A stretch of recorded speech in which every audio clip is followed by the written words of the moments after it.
Chilli chicken নাম শুনলেই জিভে জল চলে আসে, তাই না? বিশেষ করে মন যখন চায় ঝাল ঝাল আর মুখরোচক কিছু। চলুন আজ আমরা খুব সহজেই বাড়িতে বানিয়ে ফেলি সুস্বাদু চিলি চিকেন। প্রথমে আমি এখানে 500 গ্রাম চিকেন ছোট টুকরো করে কেটে হলুদ মাখিয়ে রেখে দিয়েছি। এবার ওর মধ্যে দিয়ে দিলাম 3 চামচ আদা রসুন বাটা, একটা ডিম ফাটিয়ে দিয়ে দিলাম স্বাদ মতো লঙ্কা গুঁড়ো, 3 চামচ কর্নফ্লাওয়ার ও 1 চামচ ময়দা দিয়ে দিলাম। এবার স্বাদ মতো নুন যোগ করে ও একটু তেল দিয়ে হাত দিয়ে ভালো করে ম্যারিনেট করে রেখে দিলাম 1 ঘন্টা।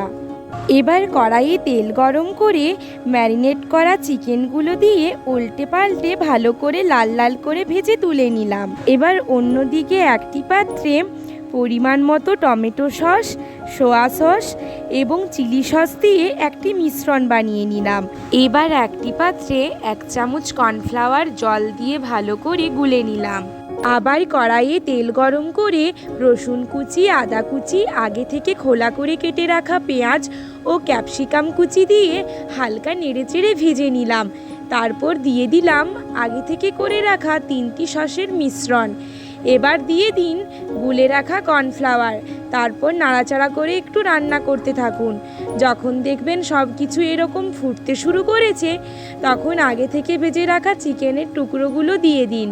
তারপর সব কিছু হালকা করে নেড়েচেড়ে দিয়ে দিন স্বাদ মতো নুন, চিনি ও লঙ্কার কুচি। আবার কিছুক্ষণ নাড়াচাড়া করে ভালো করে রান্না করে নিন।